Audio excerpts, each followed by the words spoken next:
तो yes people, a very very very very very very good morning guys, good morning, है ना।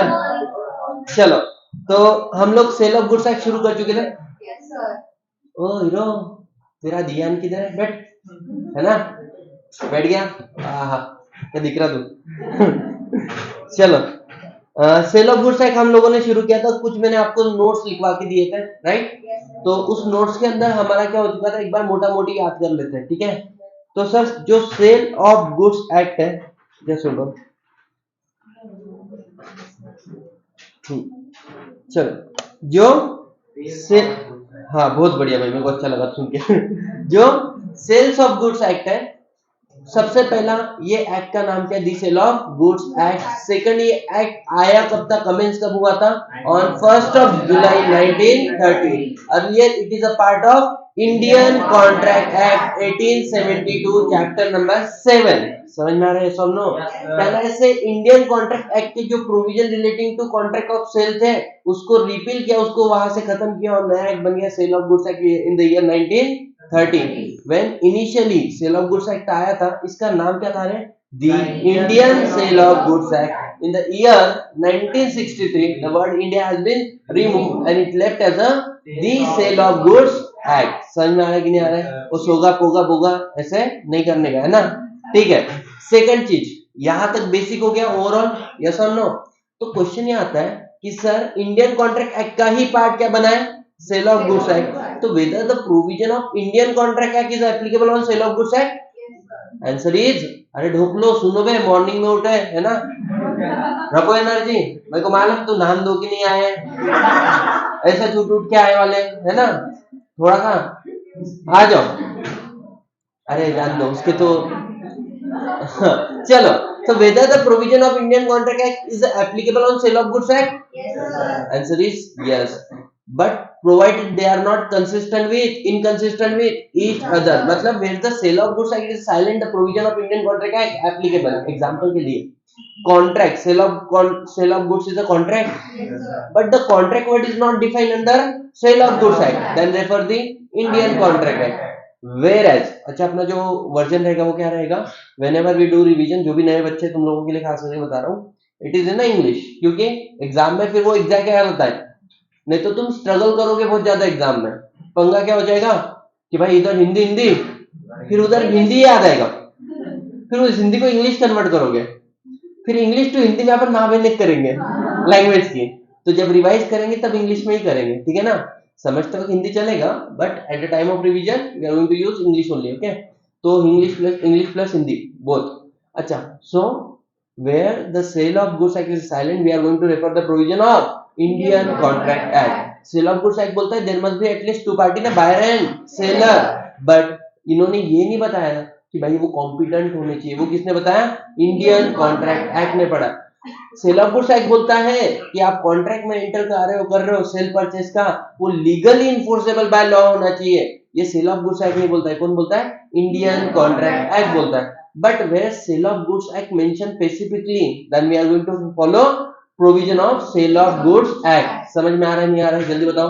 मतलब sir, consideration something in return, अगर मैं आप लोगों को कोई गुड दे रहा हूं तो आप इसके अगेंस्ट में मुझे कुछ दोगे कि नहीं दोगे? अगर मैं दे रहा हूं आप मुझे कुछ नहीं दे रहे हो तो इट इज गिफ्ट, अरे सुनो। लेकिन मैं आपको दे रहा हूं, आप समथिंग मुझे रिटर्न में दे रहे हो, that is called consideration. Under the Indian contract act, consideration may be in cash or may be in kind, but under the sale of goods act consideration always and always in the form of cash consideration, money consideration. Sorted easy है कि नहीं है? तो बोलने का मतलब, जहां पर सेल ऑफ गुड्स एक्ट के बारे में बता रहा है तो provision of sale of goods act is applicable, but where the sale of goods act is silent, we are going to refer the provision of the Indian contract act. Sorted easy है, yes or no. उसके बाद में हमने शुरू किया था sir section number 4, which talk about contract of sale. Section number 4 क्या बोलता है, what do you mean by contract of sale? तो बोले contract of sale is nothing but a contract. At the end, it is a transaction between two person ना? Can a person enter into contract with oneself? याद है ना example? तो ऐसा नहीं रहता, समझो। A person cannot enter into contract with oneself. Therefore, at least how many parties are required? Minimum 2 parties are required. When we are saying it is a contract, whether it is enforceable by law or not enforceable by law, it must be enforceable by law. So contract of sale is a contract, where the seller transfer or agree to transfer what property ownership in goods to buyer for price. समझ में आ रहा है क्या? So contract of sale is a contract. बोले ढोकलो हो, बोलो बोलो बोलो, है ना?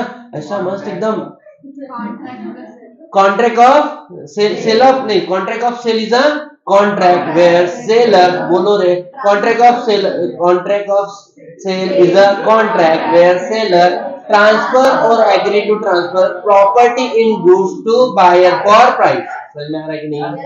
What is contract of sale? It is a where transfer or agree to transfer क्या प्रॉपर्टी किसमें in goods to whom buyer for what price. Sorted एकदम आराम से. अरे ऐसा नो. इसके बाद में यहाँ पर हो जाता है आपका क्या sir contract of sale. Subsection 1 complete हुआ क्या? सबसेक्शन 2 बोलता है कॉन्ट्रैक्ट ऑफ सेल में भी एब्सोल्यूट और में भी conditional. When we are saying subsection 3 बोलता है what is sale and what is agreement to sale. एकदम आराम से मुझे एक बात बताओ, अगर मैं मेरे गुड्स की ओनरशिप इमीडिएटली आपको दे रहा हूं, है ना, when the ownership get transferred from seller to buyer at the time of contract of sale, it is called as sale. But when the ownership at transfer at some future date or subject to fulfillment of certain conditions, it is called agreement to sale. Sorted easy एकदम आराम से. अब sir cell और agreement to sale का difference भी समझ में आया. It is given under section subsection 3. Subsection 4 बोलता है कि एग्रीमेंट टू सेल सेल में कन्वर्ट कब होगा? When the agreement to sell become sale.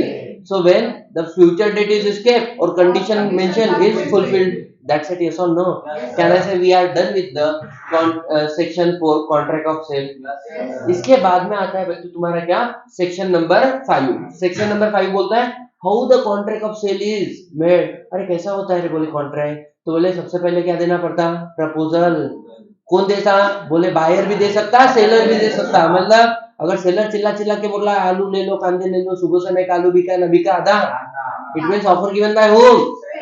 दूसरा अपने आंख में हाथ, है ना, अरे भैया किटकैट दे दो. क्यों? हाँ समझे, उसके कारण व्हाटएवर, है ना. तो अपन क्या बोले किटकैट दे दो. यहाँ पर ऑफर किसने डाला? अब तुमने ऑफर डालने से कुछ होता है क्या? सामने वाला हट भी बोल सकता है, हट, है ना, मतलब ऑफर गेट रिजेक्टेड. लेकिन सामने वाले ने एक्सेप्टेंस दिया तो क्या कॉन्ट्रैक्ट ऑफ सेल बनेगा नहीं बनेगा? लेकिन सुनना, यहाँ पर आप क्या दे रहे हो? गुड्स. तो सामने से क्या आना चाहिए? पैसा. समझ में आ रहा है? पैसा जैसा नहीं, it should be money worth और मनी ओनली. Money only. समझ में आ रहा है? अच्छा सुनना, थोड़ा पैसा थोड़े पैसे जैसा चलेगा क्या? यस. उसके बाद में नेक्स्ट पॉइंट आपको क्या आता है सर? तो कॉन्ट्रैक्ट ऑफ सेल के लिए चाहिए offer plus acceptance plus consideration in the form of money. अच्छा, कॉन्ट्रैक्ट ऑफ सेल कैसे बनेगा? It can be oral, it can be written, मतलब it can be express. Express मतलब क्या? एक तो ओरल बोल के, नहीं तो लिख के, या फिर it may be implied. Sir contract of sale implied कैसे हो सकता है? बोले सर अच्छा तुम जाओ, है ना, तुम जाओ पांटाप्री के ऊपर, उसको ऐसा करो, फिर वो क्या करेगा? आराम से ऐसा करेगा, है ना, उसके मुंह पे, है ना, फिर लगा के देगा थड़. तो बच्चों मुझे एक बात बताओ, क्या तुमने उसको कुछ बोला लेकिन तुमने इशारे किए कि नहीं किए? अच्छा वो तो अच्छा, उसको ऐसा करने से समझ में आया. सबको उसका तुम्हारे कदे उंगली पे ध्यान ही नहीं गया रहता, पहले ही लगा के दिया रहता. समझ में आ रहा है क्या? तो आ जाओ. तो it is a, it may be express, it may be implied. Sorted easy, yes or no? And last में पढ़ा था there is no relationship between payment, possession and consideration. समझ में आ रहा है क्या? ऐसा हो सकता है अभी पैसा दिया गुड्स फ्यूचर में मिलेगा, पॉसिबल. ऐसा हो सकता है अभी पैसा दिया लेकिन गुड्स इंस्टॉलमेंट में मिलेगा. क्या ऐसा पॉसिबल है? अभी पैसा अभी गुड्स. अरे किटकैट लिया तो पैसा अभी गुड्स मिलता. अपन ने एक साथ में पैसा दिया, बोले 10 महीने का किराना घर पे बेचते रहने का, तो इंस्टॉलमेंट में गुड्स मिल रहा. आज पैसा दिया 3 महीने के बाद में गाड़ी मिलेगी. समझ में आ रहा है कि नहीं? तो फ्यूचर में गुड्स मिल रहा है. उल्टा हो सकता है, विपरीत हो सकता है क्या? मतलब गुड्स अभी मिला, पेमेंट फ्यूचर में करना है, पॉसिबल है यार. उसके बाद में किराने का होता है ऐसा, है ना. उसके अलावा डेली नीड्स जिसको हम लोग बोलते हैं ना, उसके अलावा सेकंड चीज, अपने को गुड्स अभी मिला लेकिन पैसा इंस्टॉलमेंट में देने का, ईएमआई. इसके अलावा क्या ऐसा हो सकता है, क्या बोल सकते हैं, गुड्स इंस्टॉलमेंट में जा रहा है और पैसा भी इंस्टॉलमेंट में आ रहा है. Everything is possible. There is no relation between instalment payment and, अरे ढोकलो, payment and ownership and the position. समझ में आ रहा है कि नहीं आ रहा है? तो यहाँ तक हम लोगों ने सब कुछ पढ़ा कि नहीं पढ़ा? अब हम लोग पढ़ेंगे difference between sale and agreement to sale. बहुत ही फालतू सा डिफरेंस है, कुछ भी मतलब इसके अंदर भाई वाला बात नहीं है, बहुत इजी है। हाँ लेकिन है ना, मैं तुमको बताऊंगा ऐसी अपने लैंग्वेज की माँ बहनी के लिए, है ना, मॉड्यूल में पहला पॉइंट इंस्टीट्यूट ने जो जबरदस्त लिखा, मतलब बोलते निकला 7, पता है डोज के लेवल होते हैं, डोज पता है ना, अगर कोई व्यक्ति पागल हुआ तो उसको शॉक देते हैं, है ना, तो वैसा डोज दिया पहले इसमें इंस्टीट्यूट में, जो गहरा मतलब देखो, ट्रांसफर ऑफ प्रॉपर्टी। अच्छा सेल में प्रॉपर्टी मतलब क्या होता है? अरे ढोक लो, हाँ बहुत बढ़िया। तो अच्छा मैं भी किससे लिख रहा मैं बोला ये चल क्यों नहीं रहा है। तो पहली बात ट्रांसफर ऑफ ओनरशिप। क्या सेल में ओनरशिप ट्रांसफर होती नहीं होती है? और क्या एग्रीमेंट टू सेल में ओनरशिप अभी ट्रांसफर हो रही है, फ्यूचर में ट्रांसफर हो रही है? तो एक में क्या हो रहा है, इमीडिएट ट्रांसफर ऑफ ओनरशिप, और दूसरे में क्या हो रहा है, एट सम फ्यूचर डेट और subject to fulfilment of certain condition, है ना। ढोक लो ऑनलाइन वालों, तुम भी लोग थोड़े से इंटरेक्ट करो। इंडियन कॉन्ट्रैक्ट हो गया क्या? नहीं ना बाड़ा, आराम मत होना एकदम, है ना, अभी तो शुरुआत है, ये तो बस शुरुआत है। आ जाओ, अब सुनना, ओनरशिप ट्रांसफर किससे किसको होती है? ओनरशिप ट्रांसफर किससे किसको होती है? सेलर से। देखो इंस्टीट्यूट का चमत्कार, the property of goods passes from buyer to seller. आय हाय हाय हाय, मतलब क्या बोल रहे हैं कि बोले बायर ओनरशिप देता बोले सेलर को, और सेलर क्या करता, मतलब क्या ही बोलने का भाई साहब, गजब है, मैं बोल रहा ना, छोड़ो और यहाँ पे क्या हुआ है, एग्रीमेंट टू सेल में transfer of property take at some future date और subject to fulfilment of certain condition. दूसरा क्या बोला है कि सर टाइप्स ऑफ कॉन्ट्रैक्ट। अब पहले समझो इसको, दो types of contract upon generally यहाँ पे डिस्कस करेंगे, बाकी टाइम टू टाइम आगे डिस्कस करेंगे। एक होता है एग्जीक्यूटेड और एक होता है एग्जीक्यूटरी। अरे अरे क्या है, हम तो क्यूट ही समझे, बाकी कुछ एग्जीक्यूटेड एंड एग्जीक्यूटरी, हाँ गजब।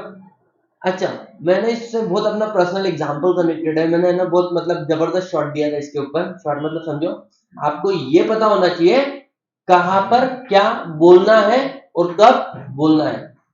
मैंने आपको एक बहुत ही प्यारा स्टोरी सुनाता हूँ, मस्त लगता है स्टोरी सुनना। क्या हुआ, अकबर बादशाह पता है ना। अच्छा बीरबल का नाम कभी बीरबल नहीं था, the first thing is Birbal का नाम बीरबल नहीं था, उसको बीरबल नाम दिया हुआ है। एक बार अकबर बादशाह जंगलों में खो गए, अपने साथियों के साथ में और जंगलों में खो गए। अब वो बेटे वाले मान के चलो घोड़े के ऊपर, अपने को ये घोड़ा है, हाँ ये कौन है अकबर बादशाह, और ये क्या है, घोड़ा है। अब और इनके साथी भी है, अरे अरे नत्थु गहरे जो होते हैं ना, आजू बाजू में बेटे वाले खड़े। अब इनको समझ में नहीं आ रहा भाई, शाम का समय हो रहा है और अपने को किस दिशा में जाना है, समझ में आ रहा है। तो उस समय में उनको एक छोटा सा बच्चा मिला। अब इन्होंने पूछा, ए बालक यहां से रास्ता है और यहां से 2 रास्ते, बोले कौन सा रास्ता किधर जाता, बोले आगरा की तरफ जाता। मतलब हमको कहाँ जाना है, मेरे किंगडम में जाना है। बोले तो मुझे एक बात बता, इसमें से कौन सा रास्ता आगरा की तरफ जाता। वो बोलता नहीं कोई भी रास्ता आगरा के पास नहीं जाता। बोले क्या चेष्टा कर रहा, बोले एक ना एक रास्ता तो जाता ही रहेगा ना। देख बोले दिमाग खराब मत कर, तू छोटा बच्चा है ना, गाली गलौज करने का मेरा इच्छा नहीं है, चुपचाप से बता इसमें से कौन सा तुझे पता है। बोले हाँ बता कौन सा रास्ता आगरा की तरफ जाता। बोले कोई नहीं जाता। देखो पता है क्या, बोले हाँ हमारा, मैंने बोले लेकिन बोला बता, बोले कौन सा रास्ता आगरा की तरफ जाता। बोले सर सुनो, सवाल ये नहीं होना चाहिए कौन सा रास्ता आगरा की तरफ जाता। बोले कोई रास्ता आगरा की तरफ नहीं जाता। बोले रास्ते के थ्रू आदमी आगरा की तरफ जाता। अरे मेरे को एक बात बताओ, रास्ता कभी आगरा की तरफ जाएगा क्या? हम लोग रास्ते का सहारा लेके किधर जाएंगे? मतलब क्या आपको ये समझ में आना चाहिए। इसके बाद में राजा को उसकी चतुराई पे बहुत अच्छा लगा। अब वो छोटा था उस समय में, एजुकेशन लेना चालू था बीरबल का। तो राजा ने क्या किया मालूम है क्या, उसको है ना एक रिंग दे दी थी। बोले कभी आइयो तो रिंग साथ में लेके आइयो। जैसे राम जी भगवान सीता माता के पास भेजे थे हनुमान जी को, उस समय में रिंग बेच दिए थे ना एज अ प्रूफ, तो ये एविडेंस बोल के काम करते थे उस समय में। तो दिया रिंग किसका है, राजा का। तो बोले काम करना, जब भी आएगा ये रिंग बताना, you'll get a, it is nothing but entry pass inside the, है ना, पैलेस। अब भाई वो बड़ा होने के बाद में बोला अभी कुछ जिंदगी में हो नहीं रहा अपने से, चलो उधर ही जाते हैं। उधर जाने के बाद में भी बहुत जबरदस्त सीन हुआ था कि भाई वो अंदर जा रहा है, बोल रहा है कि मेरे को राजा से मिलना है। बोले भग, बोले इधर से तेरे जैसे हजार आते हजार जाते बोले। तो वो रिंग बताता, सामने वाला व्यक्ति एकदम परेशान हो जाता, बाप रे बाप रे बाप, ये कुछ तो बंदा है बोले, इसके पास राजा का रिंग है, इट इज एंट्री पास ना। अब आपको छोड़ना पड़ेगा, नहीं छोड़ना पड़ेगा, अब छोड़ना पड़ेगा ना। तो वो जो वहां पे द्वारपाल जो होता है ना, उसको क्या बोलता है, सुन राजा ने जो भी तेरे को दिया उसका आधा मेरे को देना, बोले तो जाने दूंगा। बोले डन, सॉर्टेड, उसकी बड़ी बात है। राजा के पास गया, राजा ने पहचाना, बाप रे ये तो बचपन वाला बीरबल अब छोटा से बड़ा हो गया। वो दिन भी क्या दिन थे, बोले याद है क्या, है ना।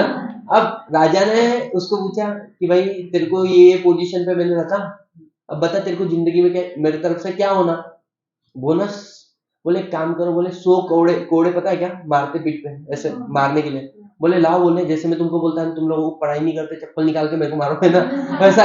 उसने क्या बोला, एक काम करो बोले, है ना, लाओ बोले चाबुक, मारो बोले मेरे को 100 बार। एकदम परेशान, बोले क्यों, नहीं वो द्वारपाल ने बोला जितना मेरे को मिला है उसमें से आधा उसको देना है। समझ में आ रहा है कि तुमको किधर क्या बोलना सबसे इंपॉर्टेंट होता है ना। तो ऐसा ही अपने साथ में हुआ था उस टाइम। तो अपने को लिटरली मतलब कैसा वाला फीलिंग आया था कि भाई अपन क्या है, बीरबल है ना। एग्जीक्यूटेड, अरे ईडी लगा मतलब ये क्या है, पास्ट टेंस कंप्लीटेड ना, क्यूटरी चल रहा है ना, एक हो गया एक चल रहा है, मैटर क्या का, कॉन्ट्रैक्ट का।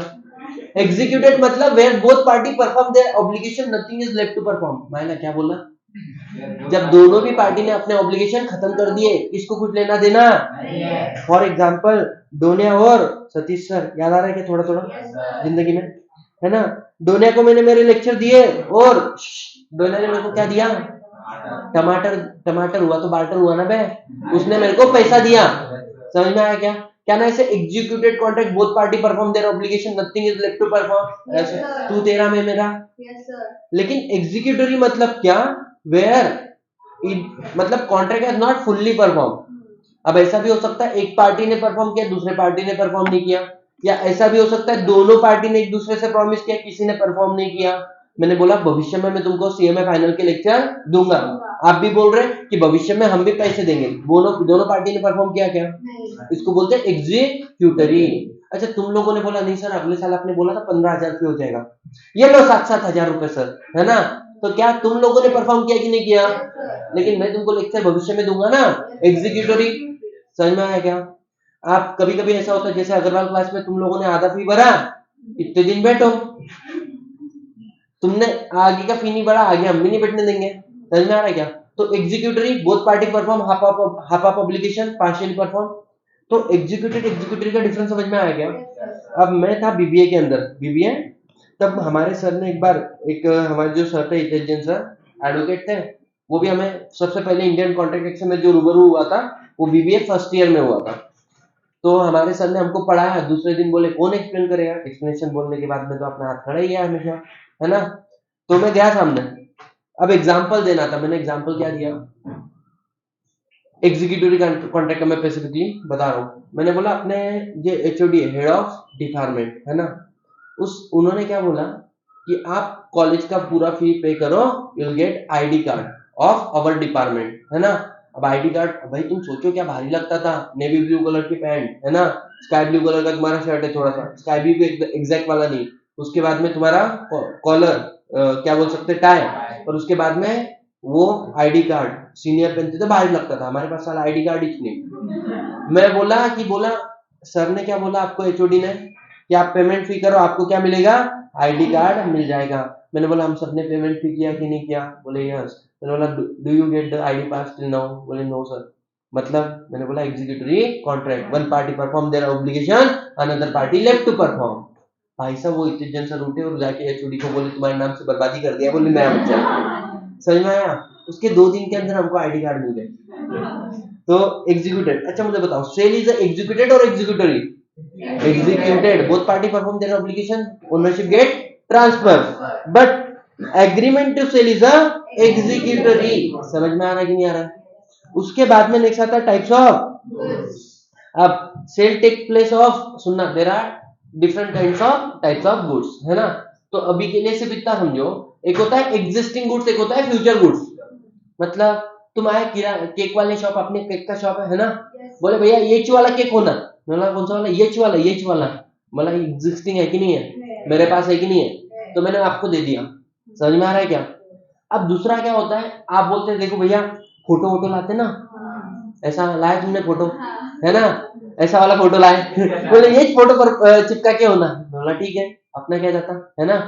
तो बच्चों मुझे एक बात बताओ, यहाँ पर गुड्स एग्जिस्ट कर रहा है, गुड्स को बनाना पड़ेगा, गुड्स को बनाना पड़ेगा, इसको बोलते हैं फ्यूचर गुड्स। समझ में आ रहा है क्या? एक गुड्स होता है कॉन्टीजेंट गुड्स।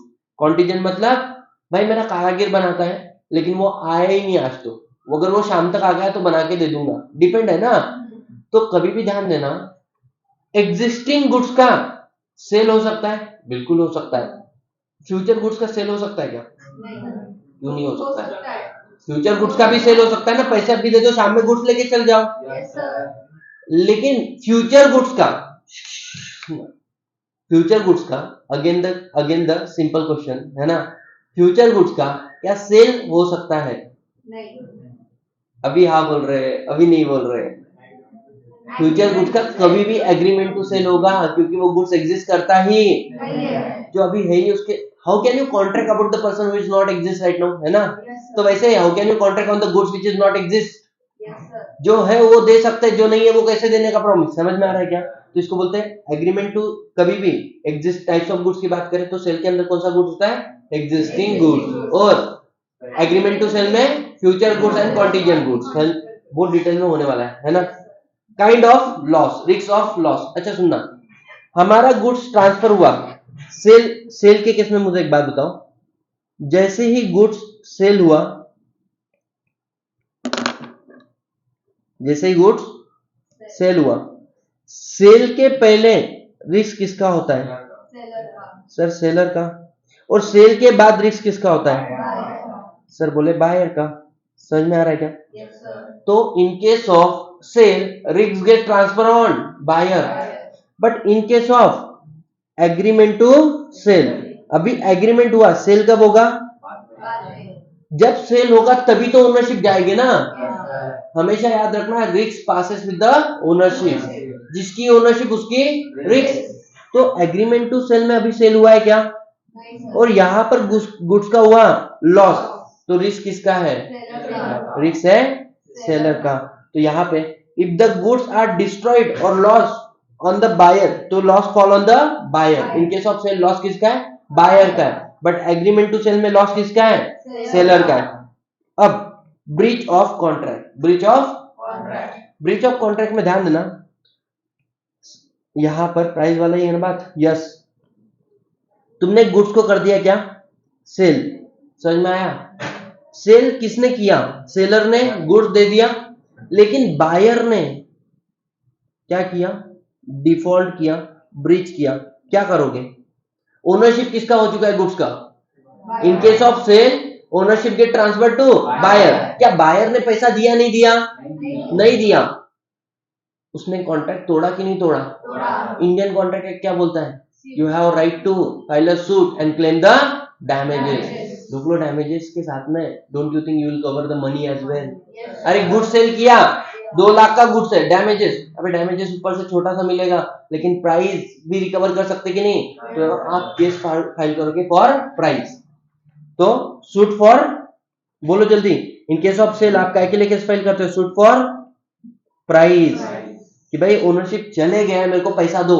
समझ में आ रहा है? In case of agreement to sale, agreement to sale, क्या अभी तक सेल हुआ है क्या? नहीं। लेकिन इसके बीच में बायर बोल देता मैं नहीं लेने वाला, क्या अभी भी बायर ने ब्रीच किया कि नहीं किया? क्या यहाँ पर आप जो क्लेम करोगे वो किसका करोगे? क्या यहाँ पर क्लेम आप प्राइस का कर सकते हो क्या? अरे जो गुड्स का ओनरशिप ही नहीं गया उसके बारे में क्या प्राइस मांगने का? सही ना? इसका एक एक्सेप्शन है, आपके सिलेबस में नहीं दिया है, पढ़ना है। क्या होता है ना, कभी कभी एग्रीमेंट टू सेल के अंदर पहले डेट फाइल होती है, डेट डिसाइड होती है कि पहले एक डेट है 1 Jan 24, बोले 1 Jan 24 को बायर तू पहले क्या करेगा, प्राइस पे करेगा, और उसके बाद में 5 Jan को, 5 दिन के बाद सेलर गुड्स की ओनरशिप देगा। समझ में आ रहा है क्या? नॉर्मली ये भी तो एग्रीमेंट टू सेल ही है ना, लेकिन यहाँ पे क्या होता है, अगर बायर ने इस दिन में प्राइस पे नहीं किया तो यहाँ पर आप केस प्राइस के लिए भी फाइल कर सकते हो। In agreement to sale you can also file case for price. वैसे लोग बोलते हैं एग्रीमेंट टू सेल में प्राइस के लिए केस फाइल कर ही नहीं सकते, ये गलत है। अच्छा, अगर हम लोग है ना सीए का स्टडी मटेरियल पढ़ेंगे ना, तो उन्होंने ये बात बहुत स्पेसिफिकली लिखी है, फाउंडेशन वाले बच्चों को भी वो समझाते हैं, लेकिन लोग उसको समझ नहीं पाते हैं। बोलिए ये क्या है, पढ़ना है थोड़ा सा? आ जाओ। हाँ देखो, there is a difference between sale and agreement to sale. हाँ ये देखो, हायर परचेस आ गया ना, ये है रेमेडीज फॉर ब्रीच। यहाँ पे क्या लिखा है पहले कि तुम केस फाइल कर सकते हो काय के लिए, सेल के केस में प्राइस के लिए, एग्रीमेंट टू सेल में काय के लिए, damages only, not for price, price के लिए नहीं। बट आगे क्या लिखा है, unless the price is payable at stated date. पहले बोला था बायर तू एक दिन पैसा पे करना, उसके बाद में मैं तेरे को ओनरशिप देगा। अब बायर उस दिन अगर पेमेंट नहीं देता है तो फिर भले ही एग्रीमेंट टू सेल था, लेकिन फिर भी आप प्राइस के लिए केस फाइल। जनरली ये वाला बात टीचर पढ़ाते नहीं, क्यों? अपने को समझ में आएगा तो बच्चों को बताएंगे ना। आ जाओ, तो यहां तक समझ में आ गया breach of contract. Next point आता है जनरल एंड पर्टिकुलर प्रॉपर्टी। अच्छा सुनना, एक होता है जस्टिन रेम, एक होता है jus in persona. General property giving all the rights, yes or no? 100% ownership. मैंने बोला था contract of sale with the general property or special property. General property, जब आपने फॉर एग्जांपल मैंने मेरा फोन आपको सेल किया, किधर है रे? हाँ, मैंने मेरा फोन आपको सेल किया, अब इस फोन के साथ में आपको जो करना तुम्हारी मर्जी ना, बराबर क्या? तुम इसमें अश्लील वीडियो रख रहे, मैं क्या बोल सकता तुमको? मैं बोलता भाई अपना फोन भगवान जैसा, ऐसी चीजें बोले, आपका फोन है क्या? आप फोन किसका है? तो मैं जो करना मेरी मर्जी है ना। बोला ठीक है बाबा। तो जब आपने 100% ओनरशिप दे दी, उसको बोलते हैं ट्रांसफर ऑफ जनरल प्रॉपर्टी। लेकिन कभी कभी आप लोग क्या करते हैं, 100% ओनरशिप नहीं देते, आप क्या देते हैं, सिर्फ पोजीशन। एग्जांपल याद आ रहा है क्या? मैंने मुकेश अंबानी को क्या दिया था, मेरा मोबाइल दिया था रिपेयर करने के लिए, उसने बोला पर्सनली रिपेयर करूंगा, याद आ रहा है ना? यहाँ पे मैंने ओनरशिप दिया या सिर्फ पोजीशन दिया फॉर पर्पज? तो ये सेल है क्या? ये जनरल प्रॉपर्टी ट्रांसफर हुआ है, स्पेशल प्रॉपर्टी? Special property. समझ में आ रहा है क्या? आप देखे होंगे कभी कभी क्या होता है, बैंक से आप लोग लोन लेते हो कि नहीं लेते हो? तो जब आप लोग बैंक से, यहाँ पे समझ के चलो एक आधी बैंक है क्या अपने पास? हाँ बिल्कुल है, क्यों नहीं है? ये है मान के चलो बैंक। तो बैंक हमें क्या देती है, कभी कभी लोन देती है, और लोन देती है तो अपन लोग उनको क्या देखते हैं, ऐसे गोल्ड बोलकर सिक्योरिटी देते हैं ना। तो आपने गोल्ड सिक्योरिटी दिया, वो सुना है क्या, कौन सा? मुद्रा गोल्ड लोन फाइनेंस है ना। घर में है सोना तो काय को रोना। समझ में आ रहा है कि नहीं आ रहा है? तो बेटा इन्होंने तुमको क्या दिया, लोन, और तुमने क्या दिया, गोल्ड। ये भी तो मूवेबल प्रॉपर्टी है ना। ये भी ऐसा लग रहा नहीं क्या, गुड्स गया और पैसा आया? तो क्वेश्चन आया क्या, कॉन्ट्रैक्ट ऑफ सेल है? नहीं, कॉन्ट्रैक्ट ऑफ सेल में आपने ओनरशिप देनी चाहिए। मेरे को एक बात बताओ, क्या ना इसे बैंक के पास अधिकार है मेरे गोल्ड को सेल करने का? नहीं, जब तक मैं अगर उनका पैसा रिपेमेंट करूं तो मेरा गोल्ड मेरे को वापस देंगे कि नहीं देंगे? हाँ, अगर मैंने गोल्ड में क्या किया, पेमेंट में डिफॉल्ट किया, तो वो मेरा गुड सेल कर सकते हैं, है। क्या ना इसे यहाँ पे रिस्ट्रिक्शन है कि नहीं है? तो in case of sale there is a transfer of general property, 100% अधिकार। But in case of agreement to sale there is a transfer of special property. Anyone any single problem till now? तो यहाँ पे देखना कि भाई as, और सुनना, जब जनरल प्रॉपर्टी आपको मिलता है it is called as jus in rem. Jus in rem, what do you mean by jus in rem guys? Jus in, sir वो रेम की जगह पे रम लिखा रहता ना, तो कुछ तो समझ में आया रहता है ना। रेम का मतलब होता है the right against whole world. जब कोई गुड्स आपको सेल कर दिया, अरे वो कितने बजे उठी मॉर्निंग में? 4 बजे। अरे क्या ही है, मैं रात को सोया 3 बजे, है ना। आ जाओ। जस्ट इन रेम का मतलब क्या होता है? The rights against whole world. Have you seen the Kabir Singh movie? वो जाके बोलता नहीं शी बिलोंग टू मी, वो सिर्फ मेरी है, राइट अगेंस्ट होल। शादी होने के बाद में आई कैन से, है ना, she belong to me only. तो right against the whole world, क्या कोई उसके ऊपर क्लेम कर सकता नहीं तेरी नहीं मेरी है, ऐसा कैसा बोला है ना। लेकिन जस्ट इन पर्सोना का मतलब क्या होता है रे? जस्ट इन पर्सोना, इसका मतलब होता है rights against the particular person. जैसे ही मानो ए ने गुड सेल किया किसको? बी को, कॉन्ट्रैक्ट ऑफ सेल हो गया, सेल हुआ है, एग्रीमेंट टू सेल है, सेल है। अब सेम प्रॉपर्टी का पोजीशन किसके पास है? ए के पास है। ओनरशिप किसके पास है? बी के पास है। इस प्रॉपर्टी को सेल कर दिया थर्ड पर्सन को, कहना से बी जाके इससे भी अपना goods revolve. Shut up Shri, shut up. हाँ सुनो, अभी सीन क्या हुआ कि भाई साहब ओनरशिप ट्रांसफर किसकी हो गई?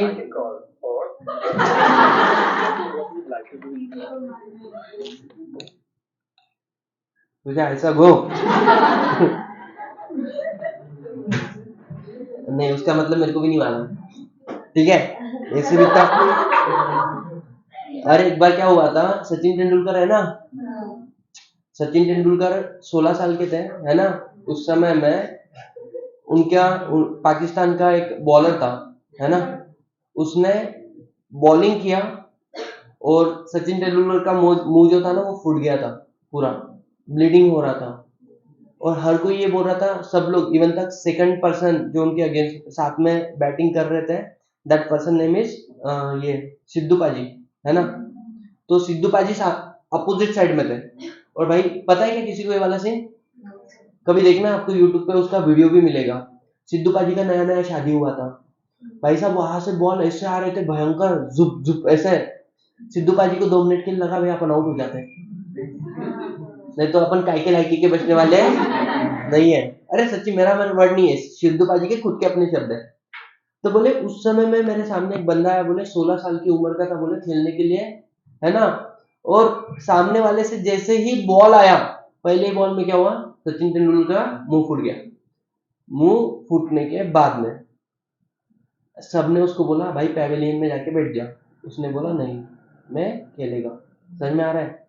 अब बोले उसके बाद में सचिन पाजी फिर से बैठे खेलने के लिए, सिद्धू पाजी आगे। सिद्धू ने भी डिसाइड किया कि भाई अब मैं भी खेलेगा, है ना। अभी तक सिद्धू को लग रहा था भगवान मेरी विकेट ले ले, अब बोले नहीं यार, इतना लगने के बावजूद ये बोल रहा है मैं खेलेगा, तो मैं क्यों नहीं खेलेगा, सिद्धू पाजी बोल रहे।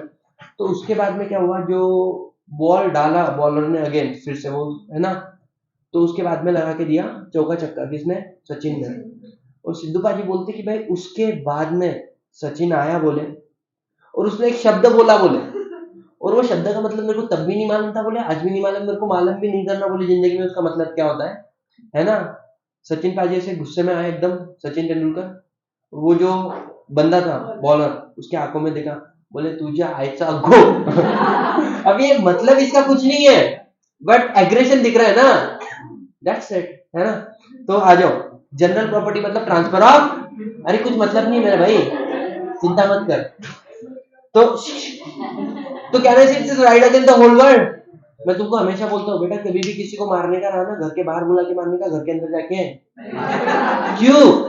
पहली बात तुम्हारे ऊपर देखो, घर के बाहर बुला के मारोगे 6 महीने के लिए अंदर जाओगे, घर के अंदर जाके मारोगे बेटा 2 साल के लिए अंदर जाओगे। क्यों? क्योंकि यहाँ पे तुम एक गलत नहीं कर रहे हो, 2 गलत काम कर रहे हो। पहले तो मारा, और दूसरा उसके घर में गया पासिंग, इसको बोलते हैं ट्रेस पासिंग, है ना, कि आप किसी के घर में एंटर हुए without his permission, yes or no. क्या ट्रेस पासिंग 3 इडियट मूवी में भी हुआ था कि नहीं हुआ? उसके बाद में ट्रेस पासिंग शाहरुख खान के बंगले पे भी हुआ था। उसका जो एक फैन था उसके घर में घुस गया, स्विमिंग पूल में नहाया और बाहर आया तो बोलने का मतलब क्या था, ये ट्रेस पासिंग का भी गुना बहुत खतरनाक वाला होता है। It is a right against the whole world ना, कि भाई मेरी प्रॉपर्टी no one can enter without my. तो when you got the ownership, अपन धरती की चोट पे बोल सकते हैं ना, दिस बिलोंग टू मी। लेकिन तुमने मेरे को क्या बोला कि मैंने आपको प्रॉमिस किया कि मैं आपको मेरा फोन सेल करूंगा नेक्स्ट 5 दिन के अंदर, समझ में आया? It is agreement to sale. मैंने आपको प्रॉमिस किया तो क्या, और अगर मैं इस प्रॉमिस को तोड़ू, मैं बोलता हूं मैं नहीं सेल करूंगा, तुम एड़े जैसे किसी के ऊपर केस फाइल करोगे या सिर्फ मेरे ऊपर फाइल करोगे? You have right against particular person, not right against the whole. So in case of agreement to sell, you get a right against the particular person, not against the whole world. इसको बोलते हैं just in right against whole world and right against particular person. किसी ने तुम्हारे साथ गलत किया, तुम उसी के ऊपर केस फाइल कर सकते हो, right against the particular. और भाई साहब right against the whole world is available in the, अच्छा सेल के अंदर क्या होता है, राइट अगेंस्ट होल वर्ल्ड और right against the particular person, तो just in rem, but in case of agreement to sale just in persona. समझ में आया क्या? अब बच्चों सुनना, 4 केसेस है इंसॉल्वेंसी ऑफ बायर, 4 केसेस है इंसॉल्वेंसी ऑफ सेलर। अब मान के चलो there is a seller and there is a buyer, एक ट्रांजैक्शन है अपना सेल का और एक है एग्रीमेंट टू सेल का, सेलर एंड। अब इंसॉल्वेंट कौन हो रहा है? बायर।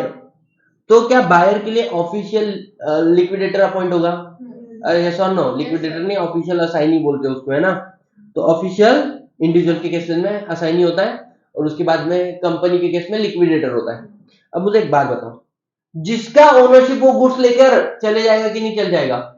जिसका ओनरशिप वो गुड्स लेकर चले जाएगा। मतलब क्या है, in case of sale ownership किसका है? ओनरशिप किसका है? बायर का। अभी भी पोजीशन किसके पास पड़ा हुआ है? ओनरशिप किसके पास है? बायर। तो जैसे ही इंसॉल्वेंट होगा, अब असाइनी का काम क्या है? उसकी एसेट को सेल करना, लायबिलिटी को पे करना ना। क्या असाइनी जाकर सेलर से गुड्स को लेकर आ सकता है? Answer is yes.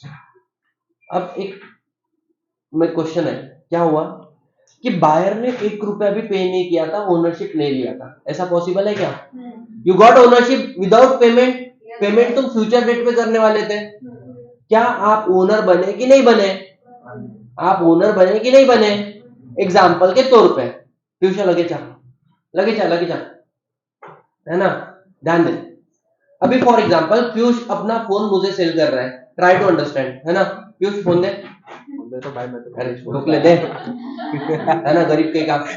हाँ चलो आ जाओ। अभी एक बात समझो इस वाले क्वेश्चन को, कैसा हो रहा है कि मैं है बायर और ये है सेलर। इसने मेरे को इसका फोन का ओनरशिप दे दिया, समझ में आ रहा है क्या?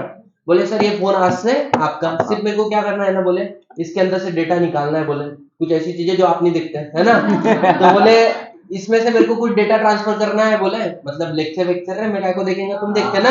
हाँ तो ऐसा था, ये बोलता है कि भाई इसके कुछ लेक्चर है, ट्रांसफर करेगा, कॉल हिस्ट्री को डिलीट करेगा, है ना, व्हाट्सएप का फॉर्मेट करेगा। उसके बाद में बोले सर फोन आपका, फोन तो आज भी आपका है, मैं आपको पोजीशन 4-5 दिन के बाद में दूंगा। कहने से I become owner, yes or no? मैंने इस ढोकले को 1 रुपया, मैंने बोला अभी पैसा, बोले सर चिंता मत करो, पैसा तो साल भर के बाद में देना, पैसे तो बोले हाथ का मेल है। मैंने बोला हाँ भैया, है ना। अब in between tell me whether I am owner of this goods or not. मैं इसका ओनर बन गया ना, पकड़ रहे। अब भाई साहब है ना, मैं क्या हो गया, मैं हो गया इंसॉल्वेंट, लगे चारे, है ना। मैं क्या हो गया, मैं इंसॉल्वेंट होने के बाद में बेटा अपन ऐसे सर को हाथ लगा के बैठे, लायबिलिटी कितनी हो गई, है ना, एसेट कुछ भी नहीं। तो मैं बात बताऊं, अभी आया भाई लिक्विडेटर, है ना, बोले भाई तेरी एसेट किधर है? मैंने बोला ये देख ये मेरे पास है, ये देख ये मेरे पास है ना, ये देख ये मेरे पास है। ये सब कुछ सेल करके पैसा वसूल करेगा कि नहीं करेगा? Then he come to know कि यार मेरे नाम पे एक मोबाइल भी है। मोबाइल किसके पास है? मेरे पास है या पीयूष के पास है? मेरे पास है। पीयूष के पास जाके मोबाइल ले। अब पीयूष बोलना सर पर सुनना, तू बोल ना मेरे को पैसा नहीं मिला, मेरे को पैसा नहीं मिला, अरे देता कि नहीं देता? ढोकले ओनरशिप है कि नहीं मेरा? सर पर बोलना, सुनना ओनरशिप और पैसे में कोई रिलेशन है क्या? नहीं। भाई साहब ने फोन दिया कि नहीं लिया? अब सुन, अब जा मेरे भाई, है ना। अब पीयूषा के सामने क्या होगा, हमारे में क्या ऑप्शन बचा, है ना? अभी केस कर नहीं रुक जा भाई, ड्रेस पास कर। हाँ सुन पकड़, पीयूषा क्या करेगा हमारे में? क्या भाई पकड़, ऐसा पकड़, है ना, पकड़ ऐसा। हाँ बोल भगवान के नाम पे दे दे रे बाबा, मतलब he have to sit with a कटोरा in front of my home. समझ में आ रहा है क्या भाई? इसमें तेरा घाटा मेरा कुछ नहीं जाता। अब बैठ जाओ बच्चों, लॉजिकली समझ में आया क्या? जिसका ओनरशिप उसका गुड्स, रिस्पेक्ट ऑफ फैक्ट कि उसने पेमेंट दिया कि सॉर्टेड इजी है कि नहीं है। अब दूसरा एग्जांपल, एग्रीमेंट टू सेल में ओनरशिप किसका है? एग्रीमेंट टू सेल में, अच्छा भले ही पोजीशन किसके पास है? सेलर हो गया, इंस्टॉलमेंट कौन हुआ? तो बायर का ऑफिशियल असाइनी जो है, क्या वो उस गुड्स को, पोजीशन तो है ना तेरे पास, इस गुड्स को सेल कर सकता है कि नहीं कर सकता? हाँ, यही तो सेक्शन 5 बोलता है कि भाई कंसिडरेशन और ओनरशिप में कोई लेना देना नहीं। मेरे को एक बात बता, अपन लोग कितनी बार घर का किराना मंगाते हैं, पेमेंट एक एक महीने बाद में करते हैं, समझ में आ रहा है कि नहीं आ रहा है? अब तुमने किराना तो लाया, तुम भग गए, क्या करेगा वो? सामने वाले का लॉस है उसमें। You got ownership before making payments, that's it. Ownership जिसका गुड्स, खत्म विषय। समझ में आया कि नहीं आया? तो बोलने का मतलब क्या है, यहाँ पर सेलर और बायर है, पोजीशन किसके पास है? बायर के पास। ओनरशिप किसका है? ऐसे केस में क्या बायर इस गुड्स को सेल कर देगा? क्या मेरे पास है मैं सेल करेगा? नहीं, गुड्स कौन लेकर जाएगा? सेलर लेकर जाएगा पोजीशन। समझ में आ रहा है कि नहीं आ रहा है? मतलब सर इसका मतलब बड़ा सिंपल सा है, जिसका ओनरशिप उसके पास अधिकार गुड्स को रिसीव करने का। सर बायर ने अगर पूरा पैसा पे कर दिया है, ऐसा हो सकता है कि आज भाई मैंने पेमेंट आज कर दिया, ओनरशिप डॉक्यूमेंट मेरे नाम पे भविष्य में होने वाले हैं, ऐसा पॉसिबल है क्या? तो ऐसे वाले केस में हायर परचेस नाम का एक एग्रीमेंट होता है, समझ में आ रहा है, जिधर आपको लास्ट पेमेंट के बाद में ओनरशिप मिलता है। तो मुझे एक बात बताओ, क्या ऐसा हो सकता है बायर ने पूरा पैसा पे कर दिया? बोले हाँ, बायर तू कटोरा लेके बैठे इस बार। समझ में आ रहा है? मतलब इन शॉर्ट क्या हुआ, इंसॉल्वेंसी ऑफ बायर हुआ, तो सेल के केस में गुड्स का पोजीशन कौन ले लेगा? बायर। एग्रीमेंट टू सेल में सेलर। समझ में आया? पढ़ो एक बार, देखो, in the absence of लियन over the goods, छोड़ दो। क्या हो गया कि अगर कौन इंसॉल्व, क्या over the goods of the seller is return the goods to the official receiver और assignee is entitled to dividend declare. मतलब क्या है कि भाई साहब गुड्स आपको किसको देना पड़ेगा? बायर के असाइनी को देना पड़ेगा। अच्छा, तुमको क्या मिलेगा? You are entitled for dividend declare. Dividend declare मतलब क्या? कोर्ट एक रेशियो निकालती है, जिससे 100 रुपए लिया होगा उसको मात्र 20 रुपए मिलेंगे। एक रेशियो डिसाइड हुआ ना? तो अब आपसे मानो मैंने 1 लाख रुपए की चीज ली थी, आपको कितने मिलेंगे? मात्र 20,000। इसको बोलते हैं कटोरा लेके बैठना, जितना मिला उतने में खुश होना। समझ में आया क्या? उसको बोलते हैं डिक्लेयर्ड डिविडेंड। नेक्स्ट पॉइंट आता है बच्चों, in case of agreement to sale, goods किसको मिलेंगे? सेलर को। So the seller is not bound to part with, मतलब अपना पोजीशन छोड़ना है ना, part with the goods until the price is paid to him. इसके बाद में आता है इंसॉल्वेंसी ऑफ सेलर। पूरा विपरीत बात है। मानो एक तरफ क्या है? सेलर एक तरफ है, एक तरफ सेलर एक तरफ पहला केस कौन सा है? सेल का। अब इंस्टॉलमेंट कौन हो गया? सेलर। तो ऑफिशियल असाइनी जो रहेगा, ओनर कौन है गुड्स का? अगर गुड्स का पोजीशन सेलर के पास ही है, मुझे एक बात बताओ, क्या बायर आके लेकर जाएगा कि नहीं लेकर जाएगा? Answer is yes. उसके बाद में एग्रीमेंट टू सेल के अंदर, एग्रीमेंट टू सेल के अंदर ओनरशिप किसका है? सेलर का। तो गुड्स कौन लेकर जाएगा? सेलर लेकर जाएगा। समझ में आ रहा है कि नहीं आ रहा है? बस दैट्स इट। आ जाओ, the buyer becoming owner is entitled to recover same from the official receiver of the assignee। समझ में आया? बायर entitled है, but second case में buyer is not entitled, buyer cannot claim। That's it। Can I say we are done with the difference between sale and agreement to sale? Anyone, any single problem till now? No? लगेज एक काम करो, heading लिखो, difference between sale and agreement to sale. Difference between sale and agreement to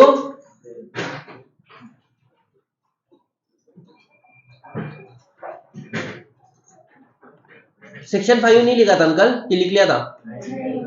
तो पहले section 5 लिखो। Section 5, आय हाय आय हाय, सेक्शन 5 आय हाय। सेक्शन 5 में पहला लिखो, how contract of sale how contract of sale is form ऐसा पूछते ना, कसं झालं ग, कैसा हो गया? बोले मेरे को समझ में नहीं आया, मैंने तुमको बोला था ना मेरा सिस्टर वाला सीन, मेरे दीदी को मैंने बोला था दीदी को बताना है किसी के बारे में, नहीं बताया था क्या आपको? जाने दो, छोड़ो। कभी कभी आपके पास ऐसी सिचुएशन आए, देखो बताओ ना सर, पढ़ाई के लिए कभी ऐसा बताओ ना सर, है ना, ऐसी फुकट की बात अलग चाहिए अपने को, बताओ ना, बोले सर ऐसा कैसा अधूरा बीच बीच में छोड़ रहे हैं, ऐसा था समझो, मेरे को किसी के बारे में मेरी दीदी को बताने का था, तो बड़ा मुश्किल हो जाता है बताना। क्या होता है फिर दीदी जा रही है क्या बोल सकते हैं, बर्तन धोने के लिए, कपड़े धोने, आप साथ में जाते हो, बोले बोल रहे कुछ नहीं, है ना, वापस आना पड़ता है तुमको, फिर आपको ट्रिक्स आजमानी पड़ती है, क्या व्हाट्सएप में कुछ मैसेज डिलीट करे बिना छोड़ दो, मोबाइल गलती से हाथ में दीदी के लगने दो, दीदी को डाउट आने दो, है ना, फिर दीदी पूछेगी क्या है, फिर बोलना मेरे को कुछ बताना है, दीदी बोलेगी बता, है ना, 10 मिनट में, बोला जिस चीज को समझने में मेरे को 2 साल के ऊपर लग गया होते को 10 मिनट में कैसे बताओ, है ना, ऐसा होता है कि नहीं होता है? आ जाओ डोक लो। तो how contract of sale is form, how असं कसं, तो बताने के लिए समय लगता है, वैसे कॉन्ट्रैक्ट ऑफ सेल कैसे बनता है, तो बोले पहले क्या होना चाहिए रे, ऑफर को एरो दो, एक लिखो बायर, एक तरफ लिखो सेलर, अरे क्या रे, क्या आदमी तू, नहीं क्या लड़का है तू, हाँ तुम लोग है ना, लेट आओ कल से पेनल्टी चालू करता मैं, इससे बेटर है नीचे बैठ के लेक्चर देखने का, नहीं रे चिलैक्स मारो, क्या जिंदगी में टेंशन लेने का, है ना। हाँ पहला बात क्या होना चाहिए, ऑफर को एरो करके लिखो, बायर और सेलर, एक तो बायर दिखा नहीं तो सेलर, प्लस मैडम लिखो एक्सेप्टेंस, आप भी acceptance, plus for price as a consideration, समझ में आया कि नहीं आया? अब जो एक्सेप्टेंस दिया है ना, ऑफर प्लस एक्सेप्टेंस हुआ है, नीचे के लाइन में लिखो, इट कैन बी एक्सप्रेस और it can be oral, it can be express और इट कैन बी चैक दुम दुम चैक दुम दुम चैक दुम दुम चैक, याद आएगा कुछ? अरे पिक्चर ही चेंज कर दिया मैंने, सॉरी, है ना, डिंग डिंग डिंग डिंग डिंग डिंग, नहीं वो भी चेंज हो गया आगे, कौन सा है रे पिक्चर वो, उसका क्या है रे, फिर उसमें क्या सॉन्ग भी, अरे ऐसे नहीं ना, क्या यार, तो कुछ होता है रे, उसका गाना भी याद नहीं आ रहा है, कुछ दिल तो पागल है उसका गाना है ना, नहीं, अच्छा कुछ होता है ना, उसमें इम्प्लाइड ऑफर डाला था मालूम है ना, इशारे कर करके ऐसा ऐसा ऐसा किया था कि नहीं किया था, फिर वो भी हाव करी थी कि नहीं करी थी, इम्प्लाइड ऑफर, इम्प्लाइड एक्सेप्टेंस, बेटा आ जाओ, ये सेल ऑफ गुड्स है ना, तो ऑफर में भी एक्सप्रेस, ऑफर में भी अरे बेटा ऐसा कैसा बे, एक्सप्रेस और इम्प्लाइड होता है ना, और एक्सप्रेस के नीचे 2 एरो, एक्सप्रेस का मतलब होता है ओरल और रिटर्न, है ना, ओरल और एक्सप्रेस के 2 एरो, ओरल है, एक्सप्रेस कॉन्ट्रैक्ट मतलब क्या, एक तो जो बोल के या लिख के हुआ उसको बोलते हैं एक्सप्रेस। तीसरा बात, there is no relationship between ownership, delivery and, delivery की ब्रैकेट में लिखो, तुम लोग गलत समझेंगे, पोजीशन, डिलीवरी का मतलब होता है पोजीशन मिलना, हाँ सर उसमें भी तो पोजीशन ही मिलता है, ढोकलो बेशर्मो,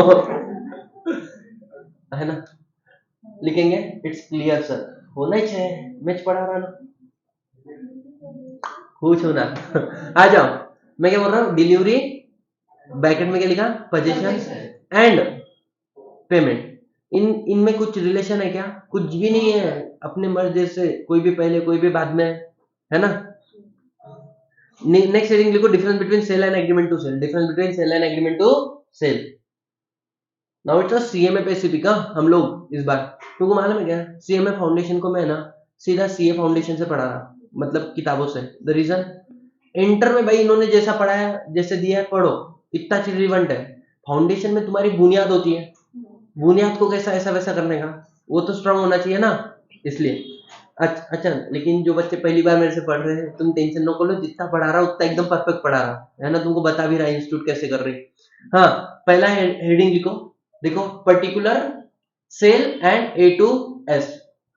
ए टू एस मतलब आया है, क्या भारी ना, एकदम एक नंबर। तुम लोग कैसे समझ जाते हैं मेरे शॉर्टकट।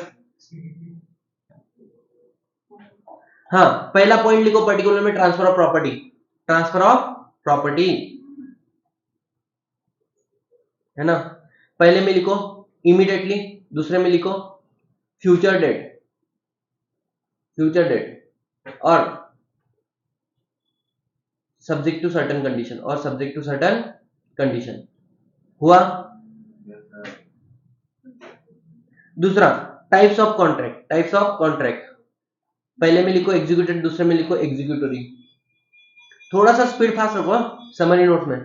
पहले में लिखो एग्जीक्यूटेड। अच्छा, मेरे को है ना, तुम सभी लोगों के है ना समरी बुक अलग चाहिए। अगर तुमने आज तो कैसा रफा दफा करके रफ रफ में लिखा होगा ना, नहीं चलेगा। अब इंक्लूडिंग कंपनीज एक्ट का समरी बुक जो मैं लिखवा के दिया हूँ क्लास में। इसके अलावा तीसरा बात बच्चों लिखो types of goods, types of goods. एक में लिखो एग्जिस्टिंग, दूसरे में लिखो फ्यूचर एंड कॉन्टीजेंट। एग्जिस्टिंग और दूसरे में लिखो future and contingent. Sale of goods act होने के बाद में एक ही दिन में सारे के सारे सेल ऑफ गुड्स एक्ट के क्वेश्चन आंसर कर लेंगे, ठीक है। क्या होता है ना, सारे क्वेश्चन एक साथ में ऐसे टॉपिक वाइज भी करा सकता हूं मैं, लेकिन एक साथ में करोगे तो तुमको ना चारों दिशा में अपने दिमाग को दौड़ाना पड़ेगा। भाई यूनिट 1 में जा रहे, यूनिट 5 में जा रहे, यूनिट 3 में जा रहे, तो फिर वो मजा आएगा पढ़ने में। उसके बाद में नेक्स्ट पॉइंट आता है, लिखो risk of loss, risk of loss. पहले में लिखो बायर, ऑन बायर, और दूसरे में लिखो on seller. Risk of loss पहले में ऑन बायर, दूसरे में ऑन सेलर।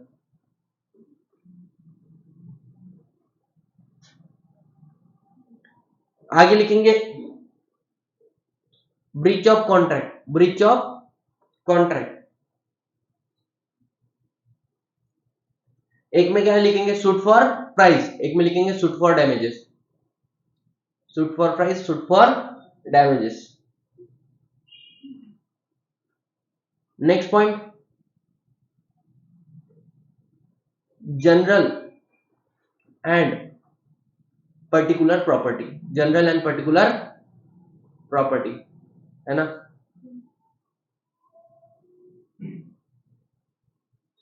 तो पहले में लिखो जनरल प्रॉपर्टी,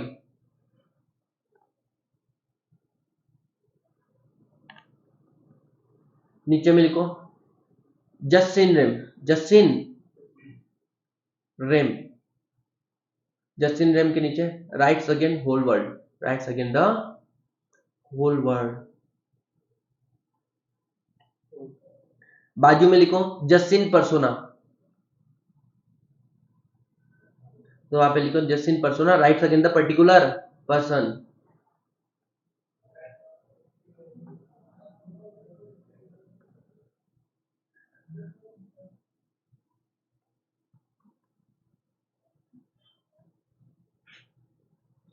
लिखो next point insolvency of buyer, insolvency of buyer.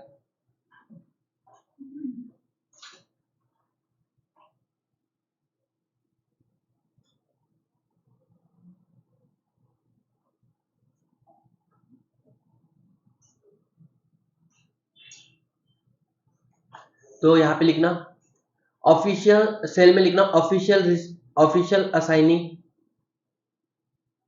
Of buyer, entitled to receive goods, entitled to receive goods,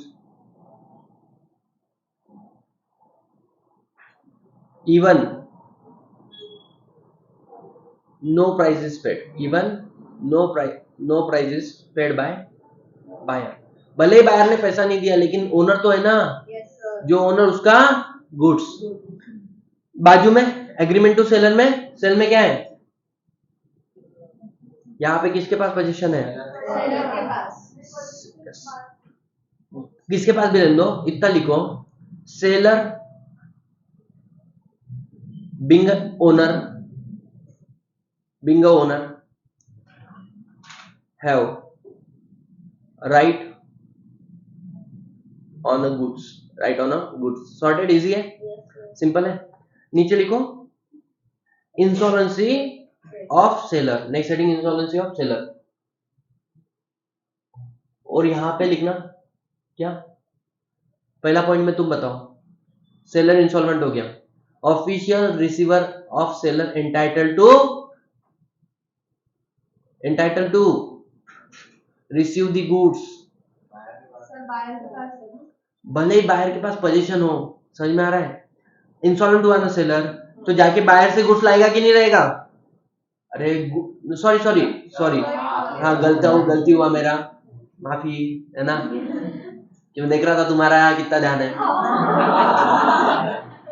हाँ, तो पहले में क्या लिखेंगे, becoming the owner entitled to recover same from the official. हाँ, तो यहाँ पे लिखना किसके पास है, पहला जो लास्ट वाला पॉइंट क्या लिखा था, seller being the owner entitled क्या है, have a right over goods. तो यहाँ पे लिखो buyer being the owner have a rights over the goods, rights over the goods. कहने से उधर का पॉइंट इधर आ गया. सिर्फ बायर का सेलर, वैसे लास्ट में सेलर कर दो.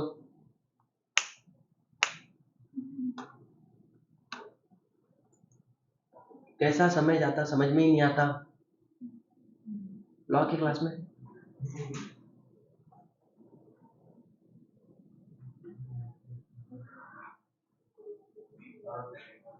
हाँ, दूसरे में लिखो क्या है, एग्रीमेंट टू सेल है ना.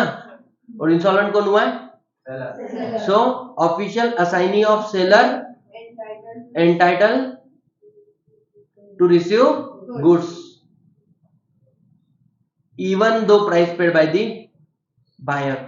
भले ही बायर है, लास्ट पॉइंट फिर से बताना, the official receiver of the seller, agreement to sale में लिखना है ना, इंसॉल्वेंसी ऑफ सेलर में the official receiver of the seller have entitle, अरे असाइनी बोलो, रिसीवर बोलो. हाँ, एंटाइटल टू क्या है, receive goods even though price paid by the buyer, है ना. और पहले पॉइंट में क्या लिखना था,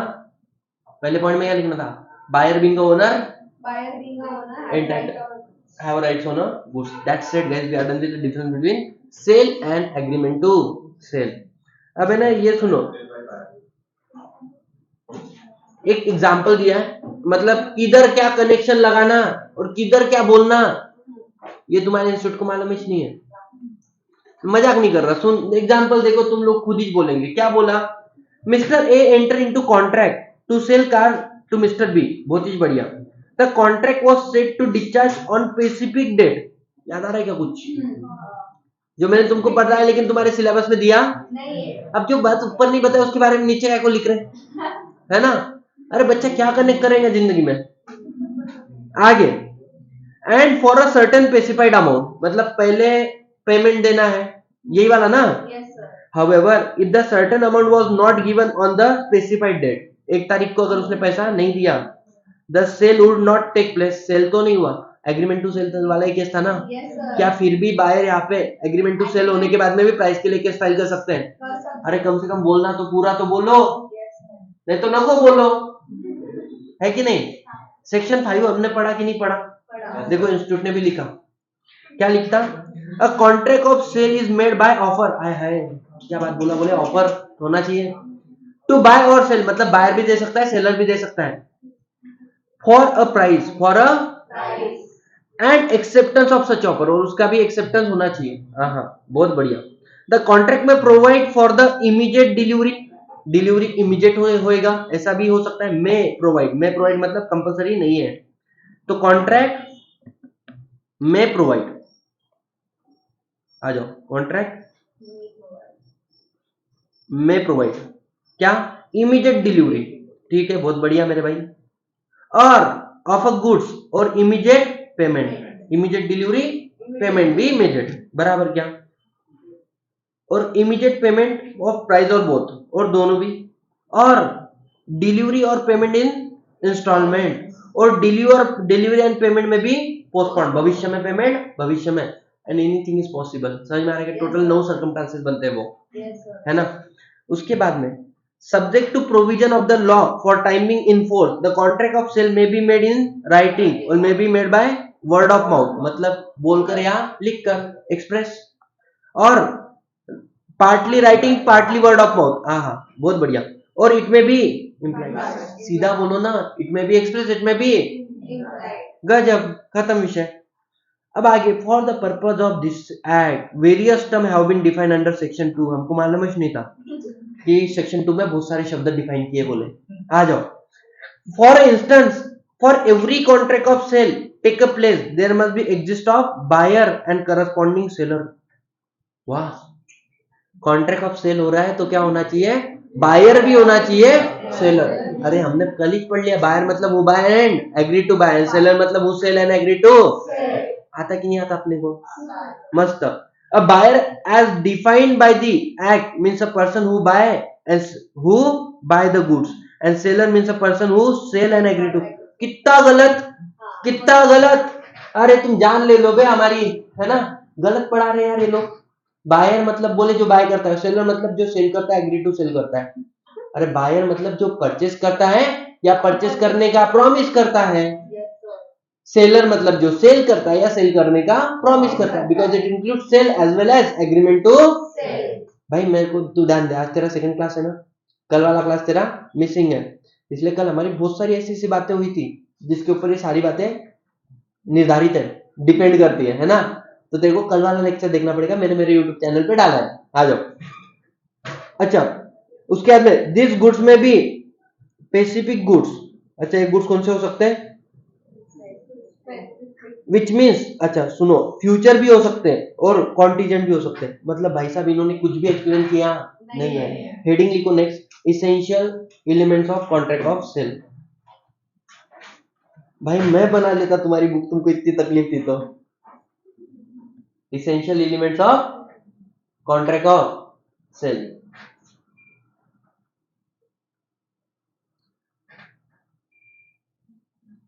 लिखा था क्या इसेंशियल एलिमेंट्स? नहीं लिखा था ना? हाँ, तो लिखो पहला point,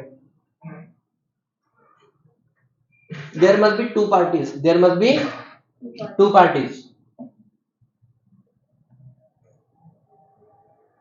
there must be two parties. Second, goods must be subject matter. काय के रिलेटेड कॉन्ट्रैक्ट है तुम्हारा? गुड्स के लिए।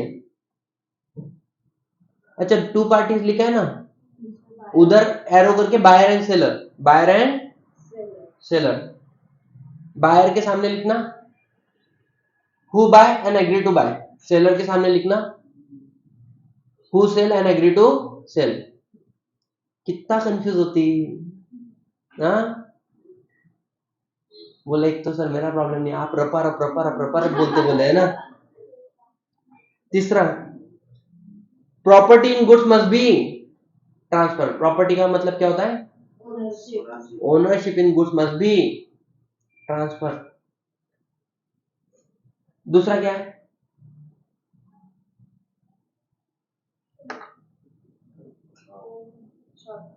हाँ, there must be price, there must be some price. Some price मतलब कुछ तो होना चाहिए। 1 करोड़ का चीज तुम 1 रुपए में भी को प्रॉब्लम नहीं है, लेकिन 1 रुपया तो भी लो।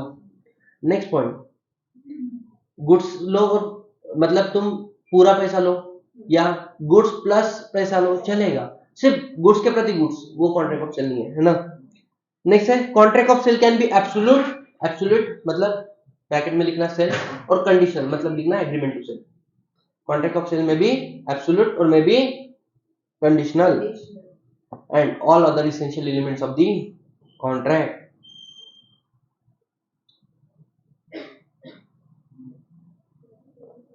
अब कुछ इंपॉर्टेंट बातें करते क्या अपन लोग? yes, है ना, फोकस करो। all other essential elements of the contract must exist, ठीक है। तो आ जाओ, फोकस करना। हम लोग पढ़ रहे types of goods, types of ये बाजू में क्या दिख रहा है तुम लोगों को? नहीं दिख रहा होगा ना, रुक जाओ रे, जितना दिखना है उतना देखो। दिख रहा है क्या वो केक दिख रहा है क्या, है ना?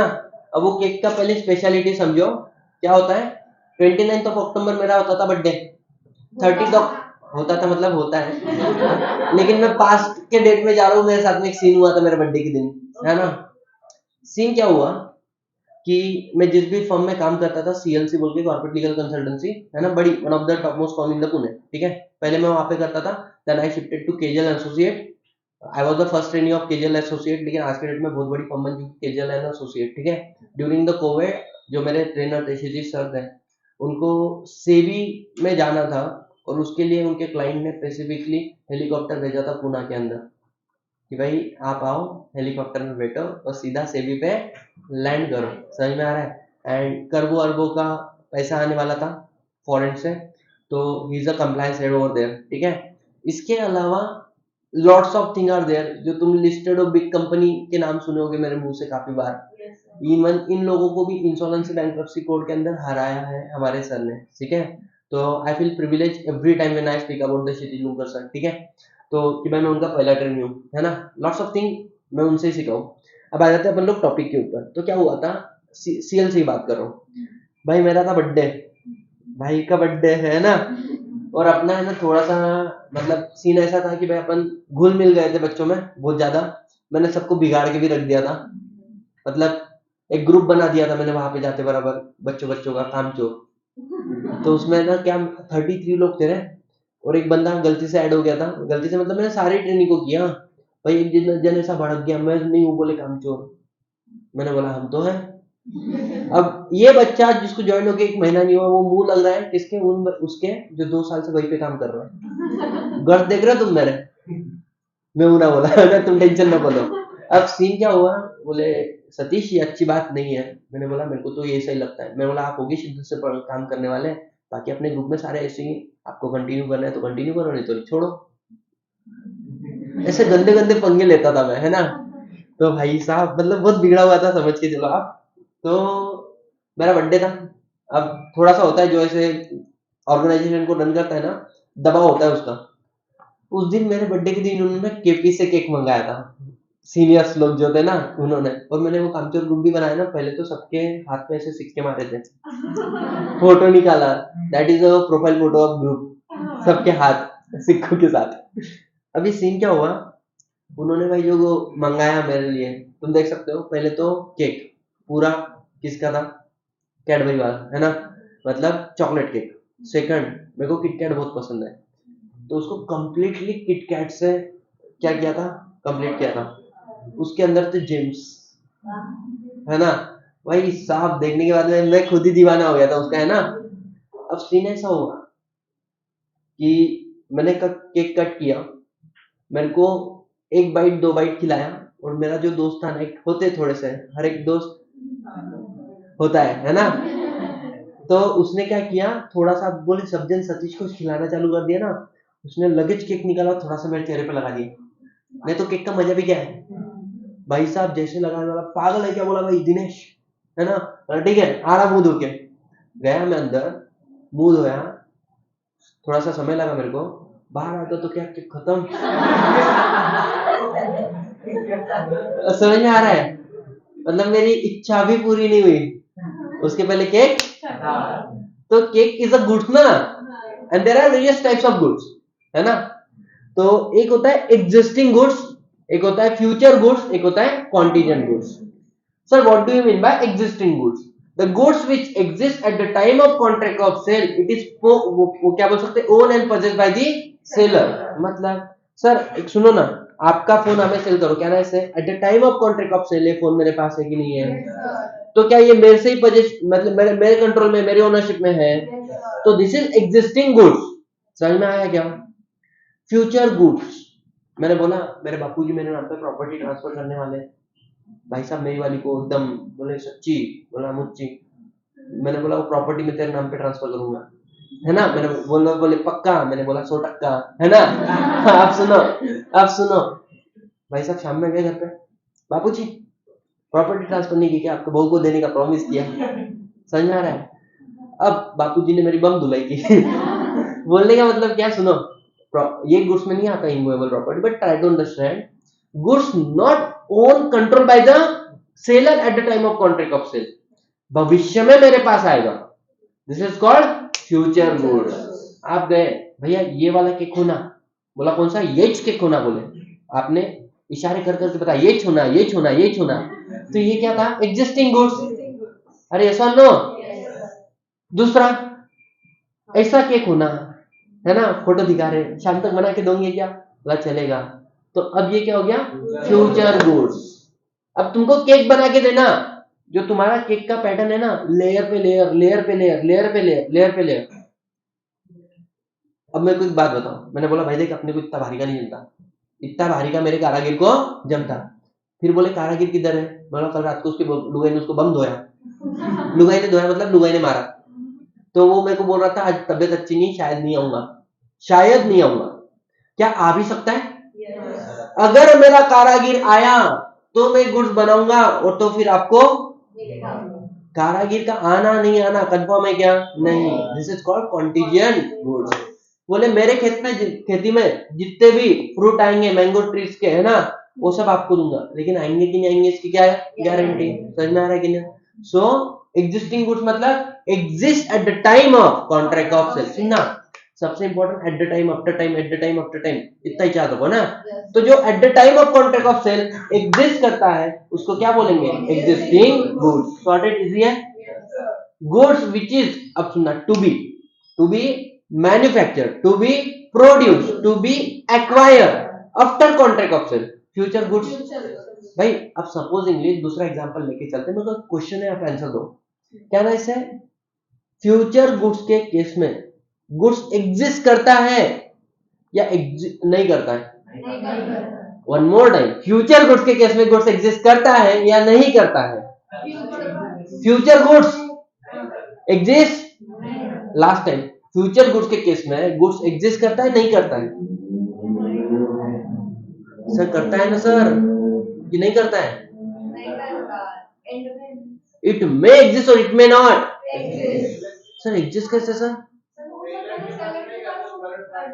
नहीं नहीं नहीं नहीं नहीं, सुनो सुनो, सीन क्या है, सुयोग आया मेरे पास, सुयोग आया मेरे पास है ना, पहले मेरे पास नहीं आया, मेरे केक की शॉप के बाजू में और एक केक की शॉप है, बाजू वाली की शॉप है। सुयोग गया उसके पास, सुयोग ने कुछ गंदे गंदे इशारे किए उसको, उसने चप्पल निकाला हाथ में लिया और सुयोग को हटा दिया। अब सुयोग जाके ला सकता है क्या?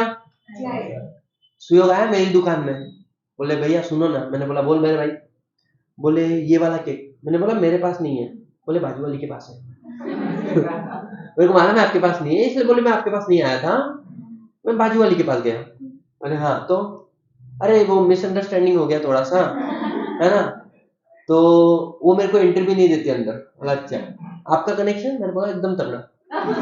बोले पक्का, मैंने बोला 100%। तो बोलते एक काम करो, आप उससे परचेस करके लाओ और बाद में मुझे दे दो। बोला अच्छा, तो सुनना उसके हाथ से मेरा नाम लिखवाना, बोले केक में उसके हाथ से मेरा नाम लिखवाना, मेरा नंबर भी लिखवाना, ये वाला है।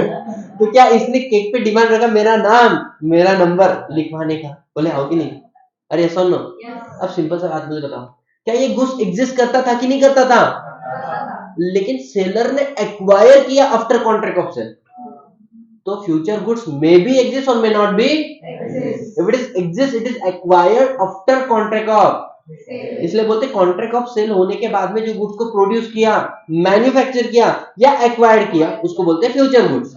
समझ में आया? पहले कॉन्ट्रैक्ट हुआ, बाद में लेकर आया, दैट्स इट। बाद में आता है तुम्हारा कॉन्टीजेंट गुड्स। कॉन्टीजेंट गुड्स का मतलब क्या होता है? हैपनिंग और नॉन हैपनिंग के ऊपर डिपेंड करता है acquisition bye seller.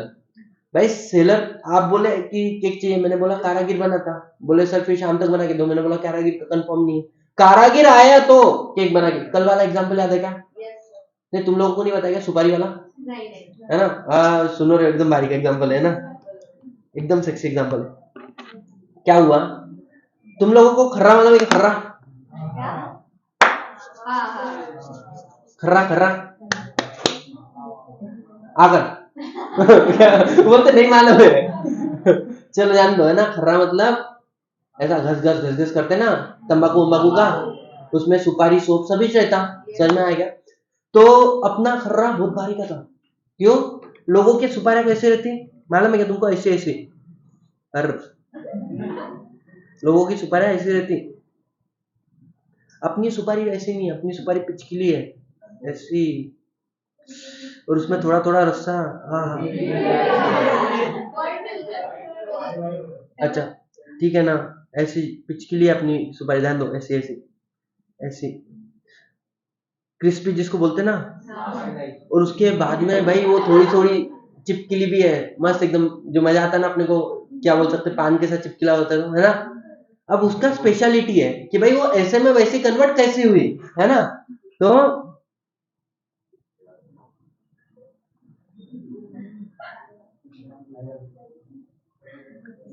There is a person जो ऐसी चिपक खाता है ऐसे बाहर निकालता है।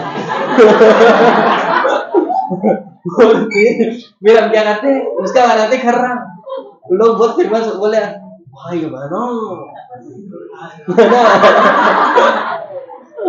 मजा आ गया।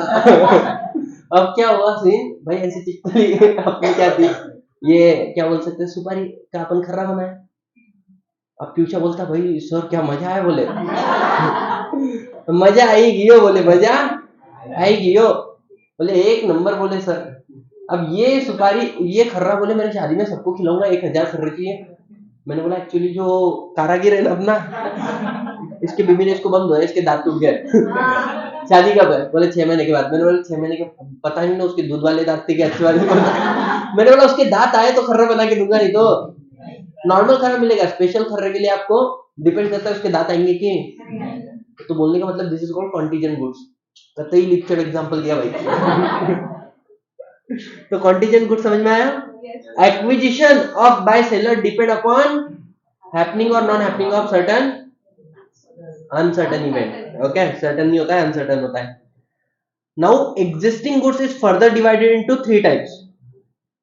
Existing goods is further divided into 3 types. एक होता है आपका स्पेसिफिक गुड्स, दूसरा होता है आपका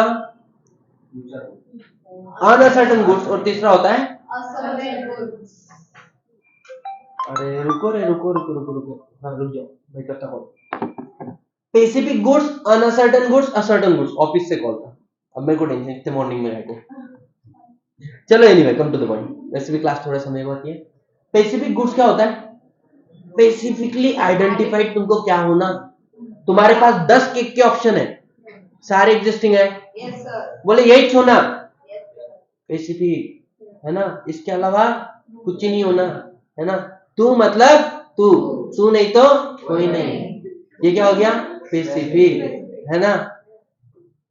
अब अनअसर्टन गुड्स, कुछ लोग ऐसा एक ही होना, लेकिन कौन होना मेरे को लेना देना नहीं। वो उसका लेना देना नहीं, कोई भी चलती, एक ही होना, है ना। मतलब गुड्स के बारे में बात कर रहा हूं मैं, है ना। तो बोले अनअसर्टन गुड्स, एग्जांपल के लिए अपनी माता जी आती है टमाटर लेने के लिए मार्केट में, समझ में आया, टमाटर पड़े 50 किलो, मम्मी बोलती 2 किलो दो, तो इट इज अनअसर्टन ना, which is not specifically identified कि 50 किलो में से कौन से 2 किलो मेरे को होना, समझ में आ रहा है क्या। और उसके बाद में आता है तुम्हारा असर्टन। अब वो 50 किलो टमाटर में से 2 किलो साइड में निकाले कि नहीं निकाले, तो वो अनअसर्टन को असर्टन किया कि नहीं किया, this is called ascertain goods. क्या स्पेसिफिक गुड्स, अनसर्टेन गुड्स और असर्टेन गुड्स तीनों भी एग्जिस्ट करते हैं कि नहीं करते, करते हैं। समझ में आया। क्वेश्चन आता है, सुनो। तो स्पेसिफिक गुड का कीवर्ड है identified at the time of contract of sale, uncertain not identified at the time of contract of sale, and ascertain identified after contract of sale. Contract, मैंने कॉन्ट्रैक्ट ऑफ सेल 50 रुपए दे दिए, बोले भाई 2 kilo टमाटर देना, uncertain 50 kilo में से 2 kilo निकाले, ascertain after contract of sale. तो कहने से असर्टेन हुआ कि नहीं हुआ, दैट्स इट। अब आता है delivery of goods. Delivery of goods, delivery मतलब voluntary transfer of possession from one person to, है ना। डिलीवरी मतलब voluntary transfer of, voluntary transfer. मैंने तुम्हारे कानपट्टी पे बंदूक रखी, बोला देता कि नहीं देता, तो अब बंदूक रखी हुई तो भाई ले, भाई ये ले, ये ले, सब कुछ है ना। तो बोलने का मतलब चेन की बात कर रहा था मैं, है ना, बोले क्या दे रहे सब, है ना, ऐसा ना तो बोलने का मतलब वॉलेंटरी ट्रांसफर हुआ कि नहीं हुआ, घंटा हुआ।